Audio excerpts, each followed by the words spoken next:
In the Gulf of Mexico, an LNG carrier with a load capacity of over 92,000 tons of LNG, which is worth $100 million, is preparing to sell out shipping passport in the United States to Milford Haven in the United Kingdom. After the escalation of the crisis in Ukraine, Russian oil and gas deliveries to Europe have been drastically reduced due to Western sanctions. According to the US journalist's investigation, the Nord Stream pipeline, which carries natural gas from Russia to Europe, was also blown up by the United States. Therefore, more and more LNG carriers are departing from the US for Europe. There were 699 shipments in 2022 compared to 274 in 2021.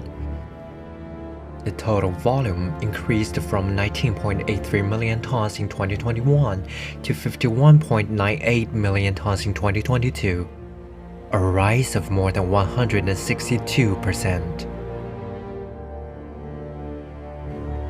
The U.S. industry and the U.S. economy is benefiting while Europe suffers, and U.S. energy companies are profiting through selling liquefied natural gas at a higher price to Europe.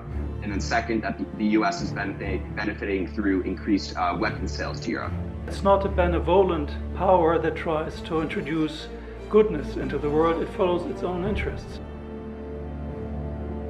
The Javelin anti-tank guided missiles and the Stinger air defense missile systems are being shipped away from the manufactory of the Raytheon Technologies in Waltham, Massachusetts in the US. Due to providing assistance to Ukraine, the stock of rocket artillery are emptied out in the manufactory of Lockheed Martin, the world's largest weapons manufacturer in Camden, Arkansas in the US. Just in 1 month, it received nearly $700 million worth of orders from the US Department of Defense. At the end of February in 2022, just a few days after the escalation of the crisis in Ukraine, share prices of major US weapons manufacturers soared. That's another benefit beyond the sale of weapons. In 1992 or 1993, you got the industry basically sponsoring the Committee to Expand NATO. It was headed up by a guy named Bruce Jackson.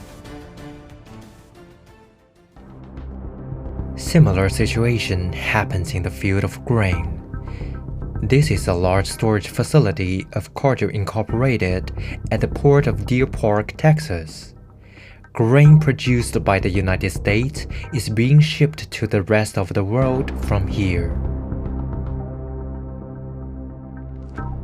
Global food prices soared after the escalation of the crisis in Ukraine. The assets of the Cargill family's key members have risen in varying degrees, all exceeding $5 billion. The global market is largely controlled by a handful of corporations, and you have especially a few big US and European corporations who are really in a dominant position on the market, and we've seen huge profits from these firms in this past year. Meanwhile, production lines have migrated to the United States, an important destination for European industries. A Dutch chemical company is expanding its ammonia gas manufactory in Texas, while cutting its production in Europe. Due to the expansion of the new production line of Volkswagen in Tennessee, the parking lot of new EVs is getting crowded. Mercedes-Benz has also opened up a new battery assembly plant in Alabama. Energy-intensive industries in European countries are gradually shifting their business focus to the United States because US energy prices are much lower than in Europe, and the US government has provided high subsidies through legislation. This further accelerates the process of deindustrialization in Europe. At the same time, many countries have been taking efforts to eliminate negative consequences brought by US selfish behaviors over the past year. Saudi Arabia refused the US proposal to cut oil production. Leaders and politicians in many countries have refused to get involved in this dispute for the US benefits.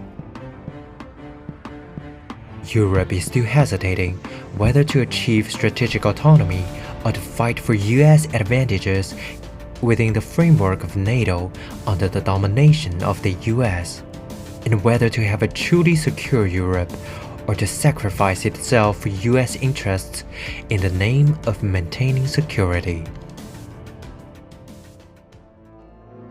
The issue is that we are heading towards a renewed Cold War, and in that developing countries are being dragged into. The question is that big powers like United States, they create problems. En réalité, on nous entraîne dans une guerre qui n'est pas la nôtre. Voilà. Moi, aujourd'hui, on a une diplomatie française qui est à la remorque de l'Union européenne et donc des États-Unis. Quelle est notre diplomatie? C'est donner des armes aux Ukrainiens, donner des armes aux Ukrainiens. Qu'est-ce qu'on veut? Qu'ils se fassent tuer jusqu'au dernier pour bien essorer les Russes. Marine Le Pen a pourtant et après, M. Biden enverra les Européens aussi, peut-être?